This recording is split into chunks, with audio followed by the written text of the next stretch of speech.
Quite a number of years ago, I was visited by a gentleman who had a question for his pastor.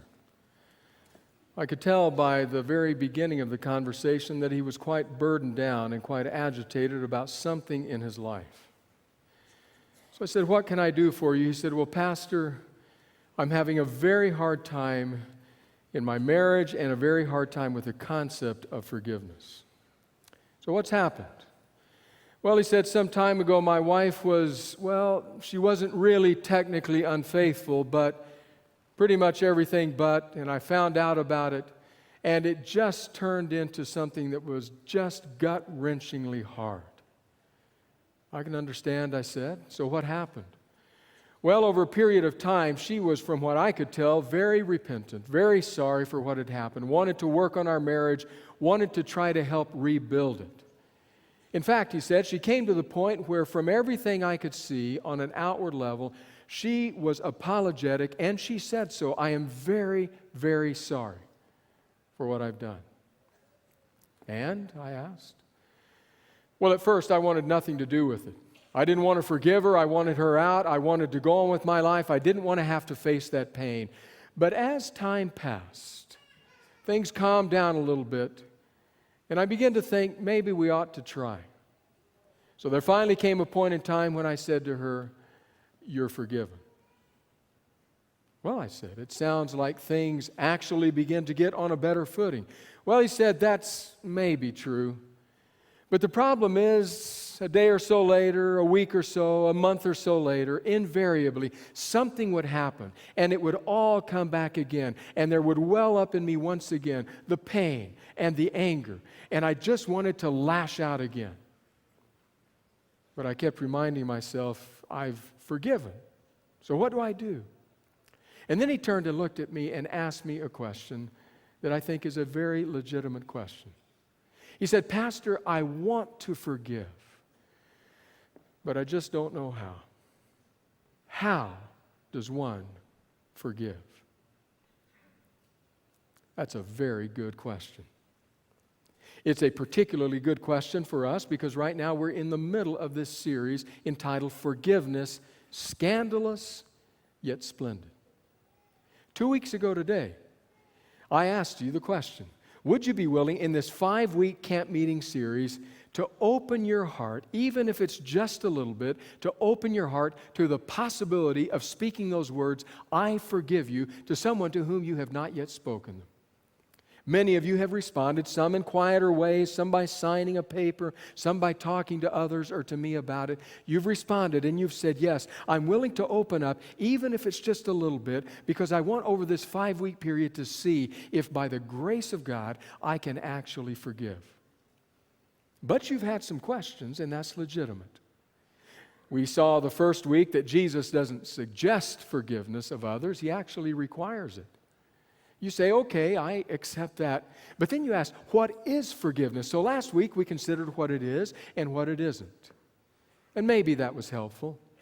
But now this week you have another question. It's the same question the gentleman had for me. You say, "Okay, so I've made a choice to try. I understand a little bit more about what it is and what it isn't, but now there's a question that is burning in my heart. How? If I want to, which I think I do, how do I forgive?" Well, let's start with the less than good news first.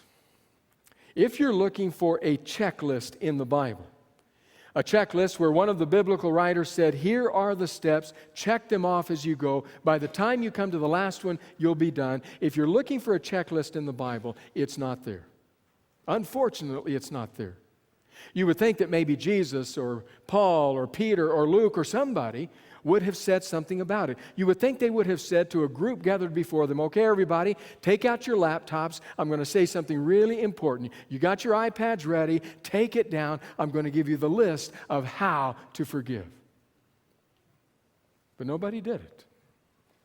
And so we are left with stories and statements. Stories. Stories like a paralyzed man who is let down just right in front of Jesus, and Jesus looks at him and simply says, "Son, your sins are forgiven." Stories like Jesus stumbling under the burden of the cross and praying that prayer, Father, forgive them. Stories. Or statements. Paul writing to the church in ancient Ephesus, forgive one another just as God in Christ has forgiven you. Or statements like Jesus teaching us how to pray and uttering the phrase, and forgive us our debts as we forgive those who are in debt against us. Stories, statements. And from those stories and statements, we have to try to bring them together and to distill down into a manageable reality what we need to do in order to forgive. So I want to give you my take today. I think it's in harmony with the biblical record, the biblical account. It may be something you want to consider as you think about that question, how do I forgive? 4 steps that I would suggest you consider. The first one we'll spend just a brief time on because it's an enlargement of what we talked about last week. The next 3 will be our primary focus. So the first step, feel your emotions. Feel your emotions. Something has been done to you, and I'm not talking now about the bumps and the scrapes and the bruises that are the cost of living in community with other people every day of our lives. Those things are taken care of quickly. Somebody is late, I'm sorry. Somebody is impatient, I'm sorry. Somebody forgets an appointment, I'm sorry. And we simply say, you're forgiven, and a few minutes later, we're generally able to pick up and move on where we were before. I'm not talking about those minor scrapes and bruises. I'm talking about the true and deep and painful wounds of the soul. What do? We begin by feeling our emotions. Not denying them, not pushing them aside, not acting as though nothing happened, but recognizing that what happened did indeed wound us. In fact, it may have changed the trajectory of our lives. Those wounds may have been caused by an unfaithful spouse, or by a friend who knifed us in the back, or by somebody who made a careless choice, and the result of that careless choice was that it absolutely changed the direction of our lives. As part of feeling our emotions, we may actually have to move through something of a grief process. The shock and the denial and the anger and the despair and all of the other feelings attached to that experience. Feel your emotions. Remember what Paul wrote. He wrote it to that church in Ephesus. It's just one simple verse. He actually writes it in the context of a doctrinal discussion, but the same principle applies in relational and emotional realities as well. Listen to these words from Ephesians 4 and verse 15. Here's what Paul wrote to them. He said, instead, speaking the truth in love, we will in all things grow up into Him who is the head, that is Christ. Speaking the truth in love. Before you come to the point of speaking the truth, you have to know within you what the truth is. You have to know what your feelings are. If you are to describe that to someone, you have to know that truth. So it all begins with feeling your emotions, with responding in a realistic way to the injury that somebody inflicted upon you. Step 1, feel your emotions. But step 2, face the realities. Face the realities. Face the realities of what forgiveness will require of you. In other words, if you are ever to speak those words to someone, I forgive you, it brings along with it different realities that you must consider and decide whether or not you're willing to accept those realities. It may, for example, bring along the realities that say you have to go to that person, you have to look at them eyeball to eyeball, you have to talk with them, state what happened to you, state what your response was, and seek some kind of reconciliation. That's a reality. An even more difficult reality is realizing that if I say I forgive you, it means that I relinquish certain things like anger and rage and resentment and hatred and even hurt. Face the realities. I don't know that there's any time in Scripture when those realities are more keen and more clear than on that fateful Friday when a screaming, surging, seething lynch mob propelled Jesus of Nazareth toward that place called Golgotha. He staggered and he stumbled under the cross, but they didn't care. This was a mob that would have crucified him and any other follower of his who might get within reach. You can almost imagine them scanning the crowd. Are any of his followers here? James and John, where are you? You said you wanted to sit at his right hand and at his left when he came to his kingdom. Well, James and John, there are two more crosses here. You can hang on his right or you can hang on his left at his coronation at Calvary. Where are you, James? Where are you hiding, John? And Peter, you of the loyalty that would pay for the loyalty with your life, where are you? Are you off huddled in a corner, weeping over your failure? Come and stand like a man, Peter, and we'll take you down as well. That was the attitude of the crowd. It pushed in upon Jesus. Only the Romans were enough to hold them back. How does Jesus respond? What are the realities for him if he chooses to forgive? After all, as the songwriter said, he could have called 10,000 angels to destroy the world and set him free. But that is not what he did. In fact, Dr. Luke tells us in his gospel, the 23rd chapter, the 34th verse, what Jesus actually did. Here's what he records. Jesus said, "Father, forgive them, for they do not know what they are doing." And they divided up his clothes by casting lots. Father, forgive them.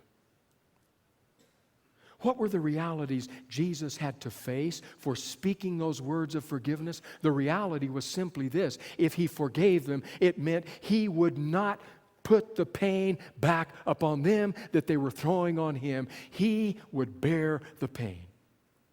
He would be the one to pay the cost.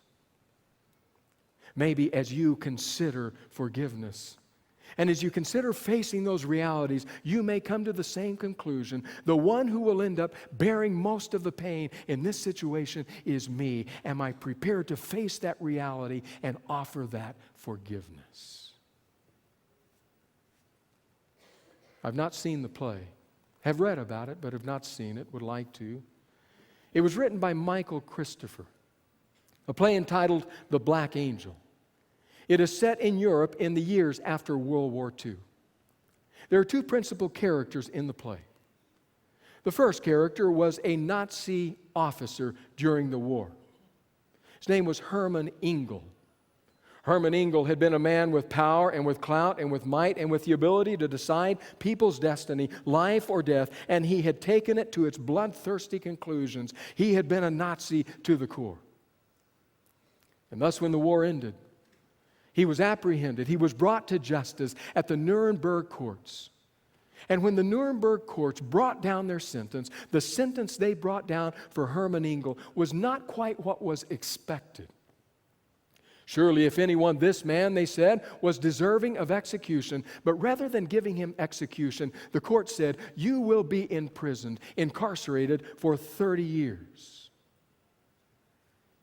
Enter the second character in the play, a French journalist named Moreau. Moreau knew the power of the Nazi machine. He knew it because so many members of his own family had been wiped out, annihilated, their lives extinguished. And so Moreau had watched with great interest what happened at Nuremberg, especially in the case of this man, this officer named Engel. He knew Engel. And when Moreau heard the sentence given to Engel, the hate burned within him. 30 years? Are you kidding me? They're not going to execute him? And so Moreau, in the own hellhole of the hate of his heart, made the decision at that point in time, oh, he will die. If I have to wait till the end of the sentence, 30 years, if I have to do it myself, He will pay with his life. And so the years passed, 30 years. And Engel emerged from prison. But the man who emerged was not the same man who entered. Now he was a stooped and gaunt old man. He left the prison. His wife was the only one to meet him. They decided the place where they would make their home. It would be out in a quiet pastoral place near a town where they could get supplies when needed. But there they would build their cottage, and in their cottage they would be able to live out the remaining years of their lives in quietness, in solitude, incognito, and in peace. But Engel was watching. And so he followed them, biding his time, waiting for his chance. They built their cottage. All was well. But Engel was at work. He was at work in the town. He was at work stirring up opposition. He was at work until he got people stirred up into a fever pitch. We will not permit such a monster to live in our presence, they said. He organized it all. We will go out at night. We will burn down his cottage. And then we will shoot her, torture, and shoot him. The day came. But Engel decided Moreau decided he first had to speak with this man, Engel. He was writing a story. He needed to fill in some of the blank spots. And furthermore, he wanted to look in the eyes of this monster. And so it was that afternoon he made his way to the cottage and pounded on the door. Engel, an old man now, frail and feeble, answered the door, only to discover this journalist, angry and forceful, spewing questions at him, stinging questions. Engel shuddered, shaken, fearful. It went on for quite some time. And as it went on, Moreau realized that building up within him was something he didn't like. It went something like this. Looking at this man before him, he thought, this is not the monster I always pictured. This is not a brave, big man in control. This is nothing but a weak and feeble old man. Finally, as the sun began to dip toward the western horizon, Moreau made his decision. He looked at Engel, this man who had caused so much misery and suffering. He looked at Engel and he said to him, I must tell you one thing. They're coming tonight. They're coming from the town. They're coming here to burn your cottage. They're coming here to shoot your wife, to torture, and to kill you. They're coming. If you wish, I will take you. I will take you through the forest to safety. Engel listened to those words. He stared at the ground for a period of time, thinking. And finally he looked up at Moreau and said, okay, I will go, we will go. But we will go only under one condition. Condition? Said Moreau. Condition? Are you kidding me? I'm offering to save your life. You who have so much blood on your hands, and you're telling me you'll allow me to save your life on one condition? What is this? What is your condition? And Engel looked up at Moreau and said, I will go with you to safety, if you will first forgive me. Those words came like a punch in the gut to Moreau. Forgive you? Forgive you? I'm offering to save you. But you must first forgive me. And Moreau, tortured and torn in soul, looked at Engel for a moment. And then he said, never, never. I will save your life, but I will never forgive you. And so Engel and his wife stayed. until the townspeople came and lit their cottage on fire. And then with the dancing firelight providing the backdrop, they ended the lives of Engel and his wife. Lewis Smedes, the ethicist, reflecting on that play, writes these words, "Now I ask, why was it that Moreau could not forgive Engel? Why was forgiving even harder than saving Engel's life? It was too much for Moreau, I think, because his hatred had become a passion too long lodged in his soul. Moreau could not live, could no longer be the person he was without his hatred. He had become his hatred. His hate did not belong to him. He belonged to his hate. He would not know who he was if he did not hate Engel. The tragedy was that only forgiveness,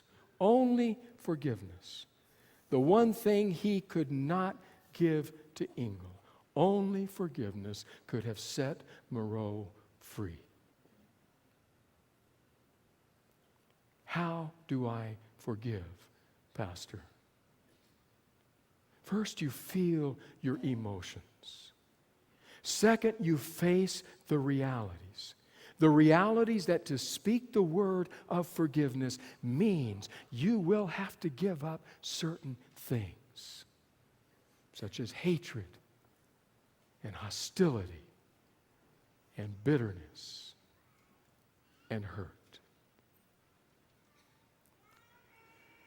But there's another step in the process, it seems to me. Not only must we feel our emotions, not only must we face the realities, but thirdly, we must find God's perspective. Find God's perspective. I take you to the book of Genesis, the 50th chapter, page 81 in your pew Bible. It's a twice-told tale, a story that you have heard time and again. You know its outlines. Young man, father's favorite, wears his status as a privileged character on his sleeve to the great anxiety and anger of his brothers. When the fall comes, it is sudden and painful and precipitous. From favored status into the pit, from the pit to the slave traders to the auction block to slavery, and from slavery to being unjustly accused and condemned for something he did not do, and he ended up in the pit of an Egyptian prison. He must have asked himself, Joseph, how did it come to this? He faced an injustice, the likes of which most of us will never face. If we were to speak of being knifed in the back by a friend, he was knifed in the back by all of his brothers, his entire family, with the exception of his father. But if the fall was precipitous, then being catapulted from the pit to the pinnacle must have been a whiplash in reverse. He could never have dreamed that, could he? Who could have dreamed that he would not end up and spend his life in the pit, but he would be catapulted to prime minister status, second in command, have a stranglehold on power? Who could have dreamed that one day he would stand with all of Egypt's forces at his command, looking at brothers' faces in the dust, pleading for forgiveness?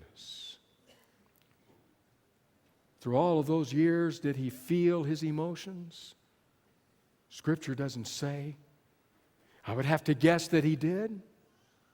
Through all of those years, especially those latter years of being in power, did he face the realities of what forgiveness would cost him, what he would have to give up if he ever had the chance to get back at those who did him in? One would think, but Scripture doesn't say. But he did forgive. My question is, what was it, Joseph, that allowed you, in the position with the power that you had, to relinquish that and forgive? I think we get our answer when the brothers are once more, years later now, back on their faces, on the ground in front of him. His father has died, and now their fear has been reborn. Genesis chapter 50, I begin reading in verse 15. Here's what the narrator tells us. When Joseph's brothers saw that their father was dead, they said, "What if Joseph holds a grudge against us and pays us back for all the wrongs we did to him?" So they sent word to Joseph saying, "Your father left these instructions before he died. This is what you are to say to Joseph. I ask you to forgive your brothers the sins and the wrongs they committed in treating you so badly. Now please forgive the sins of the servants of the God of your father." When their message came to Joseph, Joseph wept. His brothers then came and threw themselves down before him. "We are your slaves," they said. But Joseph said to them, "Don't be afraid. Am I in the place of God? You intended to harm me, but God intended it for good, to accomplish what is now being done, the saving of many lives. So then, don't be afraid. I will provide for you and your children." And he reassured them and spoke kindly to them. Find God's perspective. If you look at the life of Joseph and try to discover the reason for which he forgave, you may not find anything to answer your question until you come to this passage. Because in the midst of some of the most difficult circumstances, when he had every right to be not only angry but vengeful, at a moment when he had the ability to implement that vengefulness, he found one thing that led him to forgiveness. He found God's perspective. He did not excuse what his brothers had done. Notice his words well. He says, "You intended it to me for evil." In other words, the thing that you did had all the forces of darkness behind it. It was evil in nature. It was intended to harm me, to hurt me, to damage me, to get me out of the way. You intended it as evil. No excusing what you did. But, he says, God intended it. God overruled it. God used it for good. There is no excusing the deeds of darkness, the diabolical deeds that are sometimes done to other human beings. No excusing. Evil is the name. But maybe in the midst of it all, there is a God who will waste no experience of your life, whether it is good, sublime, whether it is bad or evil. He will waste no experience of your life, but He will gather up all the threads, all the different pieces, and He will weave them into a tapestry that honors His grace and that values His child. Find God's perspective.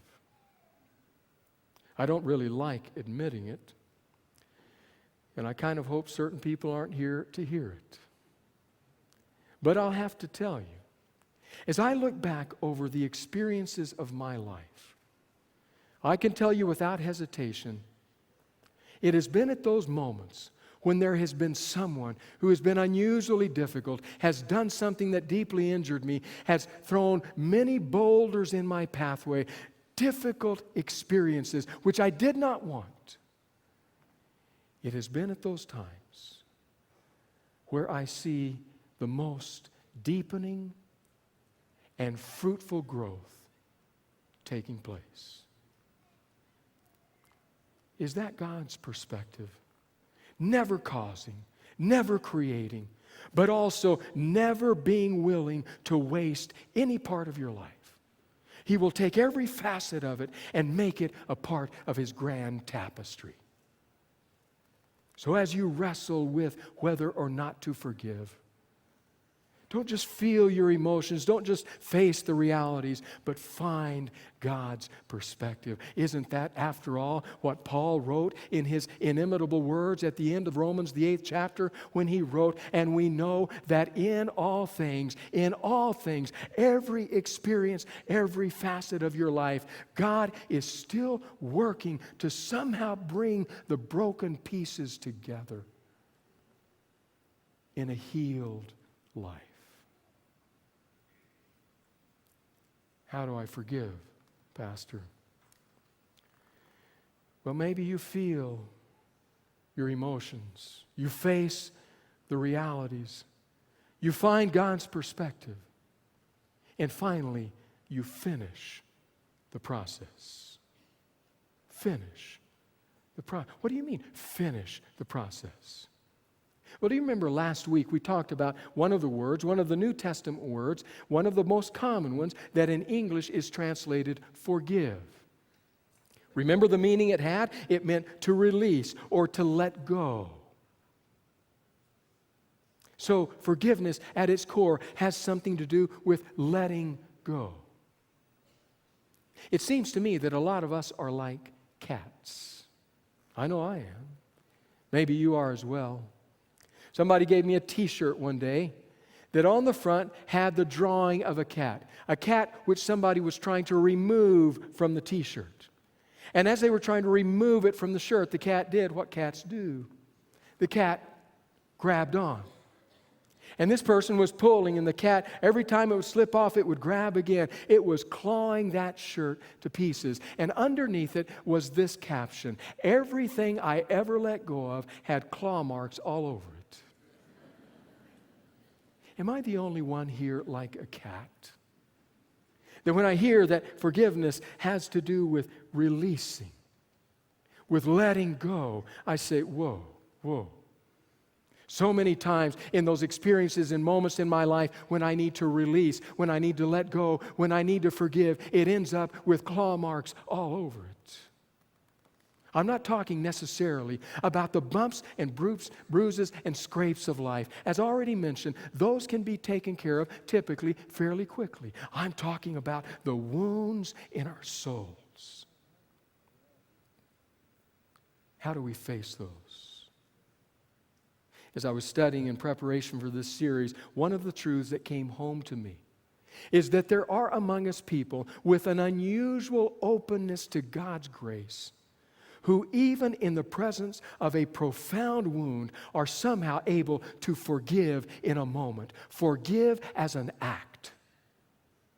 But what came home to me was that there are others, maybe a few, maybe many, maybe most, others of us, for whom forgiveness is not an act, but a process. It is a process at which we are very imperfect. A process where we make the choice to forgive, to release, to let go over and over again. And then we grab on and let go a little more and grab again and let go a little more. Very imperfect. Corrie ten Boom, the Dutch Christian woman from the Holocaust years who helped save Jews' lives, tells the story. She had many times and many ways in which she forgave. And yet there came a moment in time that somebody did something to her. She doesn't say what it was. Somebody did something to her that wounded her deeply. She was hurt and angered and upset. The person came and apologized, and Corrie said to the person, "I forgive you." And then she went home and tossed and turned all night, couldn't sleep. Every time she would replay it in her mind, she would get angry all over again. Next day, she began to pray, "God, I said I forgave. Help me to forgive." That night, couldn't sleep again. This went on for a day, 2 days, a week, 2 weeks. By that time, she was frantic. She was simply crying out, "God, please help me. Help me to somehow let go of this." Help came to Corrie in the form of a kindly Lutheran pastor. She went to this pastor, went to his church, and talked with him. And she described what had happened. "I said, I forgive you, Pastor. I want to forgive. I've had every intent to forgive, but I can't sleep at night. I continue to replay it in my mind." It still makes me angry. And the pastor thought about what Corey said. And then he said to her, Corey, there's a bell tower outside of our church. If you go outside and look up, you see the bell up in the tower. Certain times of day, certain seasons of the year, certain special events, we have a sexton who goes out, who grabs a rope on that bell tower, and who begins to ring the bell. As he pulls on that rope, that bell swings back and forth, and it clangs over and over again, so the dinging and the donging can be heard all over the town, calling people to worship, calling them to celebration. But he said, there comes a moment when the sexton releases the rope. He's done. But do you know what, Corey? The bell doesn't stop ringing. The bell continues to swing back and forth. Ding, dong, ding, dong. It continues to swing.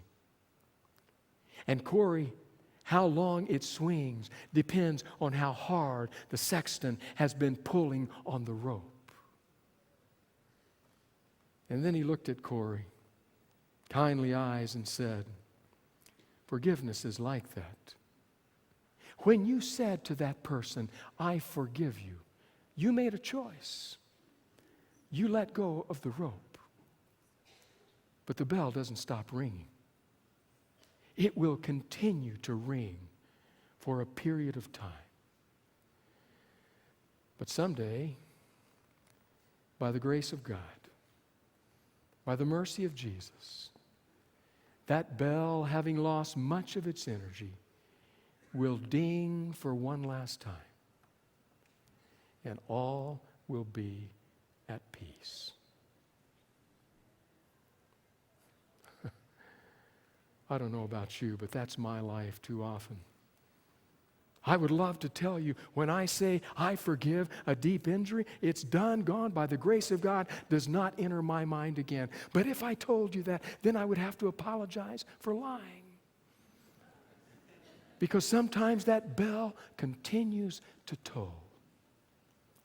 And it has come home to me that even for those who are followers of Jesus, sometimes forgiveness is more a process than an act.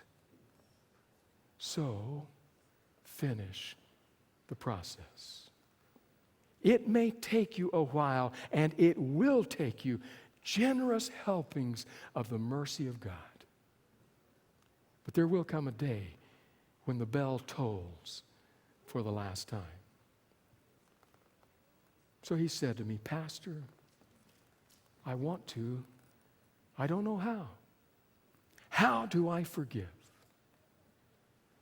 Well, I'm not totally sure, but it seems to me that it has a lot to do with feeling your emotions, facing the realities, finding God's perspective, and finishing the process. Having the courage to feel, having the courage to face, having the humility to find, having the thoroughness and the grace of God to finish. I can tell you this. As that happens, and as you open yourself to the magnificent and the marvelous and the endless grace of God, you will realize that you are loved beyond all measure, and that God's love has set you free from any rupture in your relationship with Him.